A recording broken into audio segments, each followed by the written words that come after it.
Friends, তোমরা সবাই কেমন আছো? আশা করছি ভালো আছো। সোমার ভ্লগ থেকে আমি সবাই বলছি, আর আমরা সবাই ভালো আছি। তো আজকের ভিডিওটাও আমি বাবাইকে দিয়ে শুরু করলাম। দেখো বাবাই আবার কাজ শুরু করে দিয়েছে। দেখো ওকে আমি তো তোমাদের বলেছি ওকে কিছুতেই ঠেকানো যাচ্ছে না। দেখো তো আমি বলেছি কি, দেখ এই ঠাকুরটা করবি, করে আর কোনো ঠাকুর করার কোনো দরকার নেই। এখন এখন কি আমি বারণই করেছি যে আর করবি না। তো একটা এরকম ঠাকুর তৈরি করতে না অনেক টাইম লাগে। দেখো ঠাকুরের পিছনে ওই যে ফ্রেমটা করেছে ওতে প্রচুর টাইম লাগে। দেখো আর কাদা, কি পরিমাণে কাদা ছেনে ছেনে তৈরি করতে হয়। দেখো তো এটা তো তৈরি করছে শিব ঠাকুর। আর এই যে আমাদের বিচুলি কাটা ঘরের সামনে বসে নিয়েছে, আর ওর পাশে ওর একটা বন্ধু রয়েছে এখানে, ওর ওই বন্ধুর জন্যই এই শিব ঠাকুরটা তৈরি করে দিচ্ছে। তো ও বাবাইকে একটু আধ মাটি দিয়ে সাহায্য করে দিচ্ছে। ও একটু তৈরি করা শিখছে। ওই দেখো ওই যে ও হচ্ছে দেবাশিস, ওকে এই শিব ঠাকুর দেবে বলে তৈরি করে দিচ্ছে। তো দেখো বাবাইয়ের হাতের কাজ। বিচুলি বাঁধার থেকে তোমাদের তো দেখিয়েছি আমার বিভিন্ন ভ্লগে, তোমরা দেখে দেখে আসছো। এই যে মাটি দিয়ে আজকে এই পর্যন্ত করেছে, আর ঠাকুরটাকে রোদ্রে নিয়ে যায় সব সময় শুকানোর জন্য একটু একটু করে। তো চলে আসলাম প্রায় 1 ঘন্টা পরে। দেখো বাবাইয়ের কাজ দেখো। এটাকে বানাচ্ছে শিব ঠাকুর। শিব ঠাকুরের এই যে বাঘের ছাল পরিয়ে দিয়েছে দেখো বস্তা ছেঁড়া দিয়ে। আর এই যে আমাদের বাড়ি এই সাইডে মাঠে রোদ্রে দিয়েছে। দেখো ওর যে বন্ধুটা ছিল ওকে নিয়ে ধরে নিয়ে এসেছে এখানে। দেখো এখানে না দিলেও কিন্তু হতো, বাড়িও আমাদের রোদ্দুর আছে, তাও ওর মন মানে না, ও এখানেই আনবে, মানে বেশি বেশি রোদ্দুর লাগবে ওর। দেখো কেমন হচ্ছে। এটা হচ্ছে শিব ঠাকুর। শিব ঠাকুর আসো দেখে যাও। একটা কাকিমা এসেছে বাবাই শিব ঠাকুর দেখতে।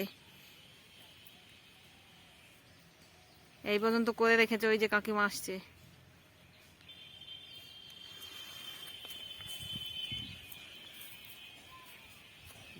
কি সুন্দর সত্যি। এই দেখো আমাদের যে দুধটা কেটে গেছিল তোমাদের দেখালাম, সেই দুধটা দিয়ে এই যে আমার দেওর মশাই দেখো ছানা তৈরি করেছে, মিষ্টি ছানা। ছোটবেলায় এরকম কত খেতাম, এরকম মিষ্টি ছানা বানিয়ে।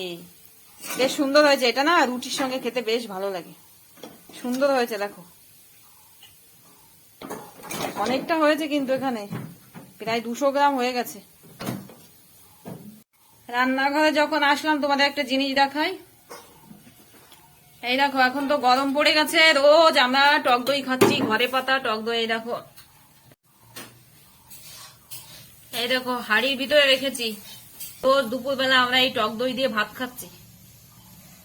সুন্দর হয়েছে। এই বাটিটা না ধুই না, এর ভিতরে আবার দুধ রেখে দিই, সুন্দর দই হয়ে যায়। চলে আসলাম দুপুরবেলা রান্না করতে। তো এই দেখো সকালবেলা আমাদের নিয়ে এসেছে এই মাছগুলো, তো আমি কুটে নিয়েছি। আর এই যে রান্না করব সজনে ডাঁটা আমাদের গাছে, আর ওই যে বিট ভাজবো। তো বিটগুলো বেশ কুচকুচ করে কেটে নিয়েছি। আর এই যে আলু আর সজনে ডাঁটা, বড়ি আর মাছ দিয়ে তরকারি করব, তার জন্য দেখো বেশ অনেকগুলো বড়ি ভেজে নামিয়ে রাখলাম। আর এখন এই যে মাছগুলো ভেজে নিচ্ছি। তো আমাদের সজনে ডাঁটা মানে গাছ, সজনে গাছটা কিছুতেই আমাদের বাড়িতে হচ্ছিল না। প্রতি বছর লাগায় আমার মানে শ্বশুরমশাই বাবা, তো একবারও মানে হয় না, মানে গাছগুলো বেঁচে গিয়ে আবার মরে যায়। তো এইবার 2টো গাছ আমাদের হয়েছে, সেই গাছে এই যে সজনে দেখো। এই সজনেটা এই বছরে প্রথম খাবো, আর প্রথম আমাদের গাছে সজনে খাবো আর কি। তো সজনে ডাঁটা আমাদের বাড়িতে সবাই খুব ভালো খায়। আমার মিষ্টি মা বেশি খায় না আর কি, ও খেতে চায় না, কিন্তু আমার বাবাই, আমি, আমার হাজব্যান্ড মশাই, শ্বশুর শাশুড়ি সবাই খুব ভালো খায় আর কি। তো এই যে তরকারিটা তো আমি করে নিলাম, যেরকম করে আমি করি আর কি, নর্মাল তরকারি এরকম করেই করলাম। আর বড়িটা একটু বেশি বেশি দিলাম, আমার বড়ি খেতে ভীষণ ভালো লাগে।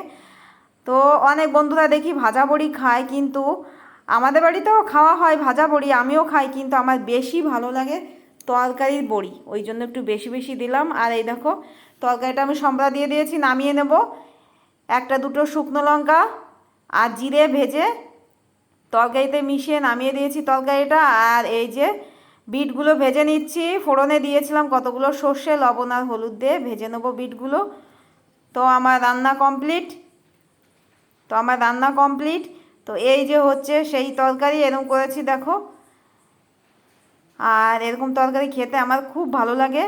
আর এই যে হচ্ছে বিট ভাজা। এই দেখো আমার মিষ্টিমা দই দিয়ে আর চিনি দিয়ে আইসক্রিম করেছে। এই যে ও আর জেমা বুড়ো বসে বসে এখানে বসে খাচ্ছে। এই দেখো দুইজনে হাই দেখাও। হাই, কেমন লাগছে আইসক্রিম বল? ভালো। ওইভাবে খেতে পারবি না, হাত দিয়ে তোল। হাত দিয়ে ধর জেমা, হাত দিয়ে ধর। হ্যাঁ, ওর পাশে ওর আমাদের। কেমন টক টক দইটা করেছে। টকটক মিষ্টি মিষ্টি। যেটা দেখবি। এই যে ওদের খাবার এখানে বাবাও চলে এসেছে। বাবা একটু হাই কর। কিন্তু ও খাবে না, ও আবার শিল্পী মানুষ, ও খেতে যাচ্ছিল কিন্তু ওর মনে পড়ে গেছে যে ও একটু শিল্পী হতে যাচ্ছে, ওই জন্য আর খেলো না। আর মিষ্টিমা মনে করে দিয়েছে। মিষ্টিমার বানানো আইসক্রিম আমিও একটু খেয়ে দেখছি।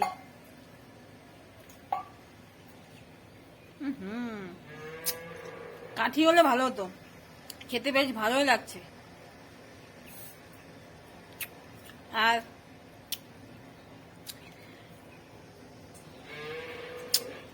আইসক্রিম গালে নিয়ে কথা বলা যায় বলো? মাঠে আমাদের ধনে ঝাড়ছে, তোমাদেরকে দেখাই। মাঠে যাব না, বাড়ির থেকে দেখাবো, রান্নাঘরের পিছনে গিয়ে জুম করে দেখাবো একটু। তো এই দেখো, যে আমি তো এখন আছি আমাদের রান্নাঘরের পিছনে, দেখো জুম করে দেখাচ্ছি। ওই দেখো প্রায় 1 বিঘা জমির ধনে, ওই যে বাড়ি আর আনেনি, মাঠের থেকে মেশিন দিয়ে ঝাড়া হচ্ছে। বেশ ঝামেলা একটু কম হবে। আর চাষি বাড়ি তো কাজের কোনো অন্ত নেই বলো। তো এখন ভীষণ রোদ্দুর না হলে আমি একটু যেতাম, গিয়ে তোমাদের দেখাতাম। আর এদিকে দেখো বাবাই সেই ঠাকুরটাকে বাড়ি নিয়ে এসেছে। বাড়ি নিয়ে এসে আবার এই যে ঠাকুরের আঙুলগুলো তৈরি করেছে, দেখো কত সুন্দর করে 2 হাতের আঙুল তৈরি হয়ে গেছে। তারপরে শিবের গলায় ওই দেখো সাপ তৈরি করেছে। এইগুলো কিন্তু তোমরা সকালে যখন দেখেছো তখন ছিল না। আর বেশ ঠাকুরটা অনেকটা শুকিয়েও গেছে। আর এই দেখো এদিকে ঠাকুরের গলার মালাও তৈরি করেছে, এই যে হাতেও দিয়ে দিয়েছে কত সুন্দর করে দেখো। তো প্রায় কমপ্লিট হয়েই গেছে ঠাকুরটা, এখন সকালেই হয়ে যাবে। এই দেখো আমাদের বাড়িতে চলে এসেছে সব ধনে, সব আসেনি এখনো কিছু আছে। এই যে বেশ বড় বড় বস্তা, দেখো 1 বস্তা 2, 3, 4টে আছে এখানে। এই যে নেটের পরে রাখা হয়েছে। ধনে ফসলটা না খুব ভালো, কালকে আবার বিক্রি করে দেবে। আর এই যে আরো 2, 6টা, আর অল্প কিছু আছে। তো মাঠে বোধহয় আর বস্তা 1-2 বস্তা থাকতে পারে। চলে আসলাম এই যে আমার বাবার কাছে, দেখো ও এই জবা গাছ লাগিয়েছিল, কড়ি এসে গেছে। এই দেখো বাবাই যে ফুল গাছগুলো লাগায় না বেশ সুন্দর হয়। আমাদের ঘরের সামনে যে রোজ গাছগুলো তোমরা দেখো সব বাবাইয়ের হাতে লাগানো, কত সুন্দর ফুল হয়। তো আমাদের সব ধনেগুলো চলে এসেছে বাড়ি। দেখো নেটটা লম্বা করে পাতলা করে মেলে দেওয়া হয়েছে, মানে নেটটা বেশ লম্বা করে পেতে দেওয়া হয়েছে আর কি। আর এই যে সব বস্তার ধনেগুলো নামিয়ে নিচ্ছে বাবা, মা আর আমার এই যে দেওর মিলে। মানে মেশিন থেকে ঝাড়া হয়েছে না গরম ধনেগুলো, ওই জন্য গরমটা বের করে দেওয়ার জন্য এই যে নেটের পরে পাতলা করে মেলে দেওয়া হচ্ছে। আর সব ধনে মেলে দেওয়া হয়ে গেছে। দেখো বাবা আবার ধান মেলার মতন করে বেশ সুন্দর করে মেলে দিচ্ছে। আর এখন বাবা মা সবাই স্নান করে আসলে আমরা সবাই মিলে খেয়ে নেবো দুপুরের খাবারটা। এখন বাজে 4টে। তো 4টের সময় এই যে বিকালবেলা মা দুধ দোয়াই নিয়ে আসলো। তো দুধটা এই যে আমি জাল দিচ্ছি। তো দুধটা জাল দিয়ে দই বানাবো, হাফ দই বানাবো আর হাফ দুধ থাকবে আর কি। এখন গরম পড়াতে আমরা রোজ দই খাচ্ছি, টক দই। তো একটু জাল দিয়ে তারপরে টক দই করব। দুধটা না ফুটে গেছে, এই দেখো। এই দেখো, এই বাটিটাই টক দই ছিল, আমরা দুপুরে খেয়ে নিয়েছি আর বাটিটা ধুইনি। এর ভিতরে রেখে দেবো, সুন্দর টক দই হয়ে যাবে। এই দেখো, কোনো ঝামেলা ছাড়াই। কাঁচা দুধ দিয়েও করি আমরা, তো ফুটিয়েও করি, দুধ ফুটিয়ে আর কি। আজকে এই ফুটিয়ে নিলাম। তো ওই যে যে পুরোনো টক দই পাশে পাশে একটু লেগে আছে, ওর জন্যই সুন্দর টক দই হয়ে যাবে। মানে রাতের ভিতরেই টক দই তৈরি হয়ে যাবে।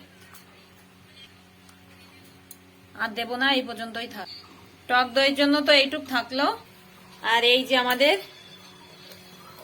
এমনি নর্মাল দুধও এইটুকু থাকলো। তো উনুনের পরে থাকবে এখন। আর এখন আমাদের যে ধনেগুলো এসছে ওইগুলো এখন উড়াতে হবে। মা আর রূপালি শুরু করে দিয়েছে, আর আমি গিয়ে এখন হেল্পারি করব।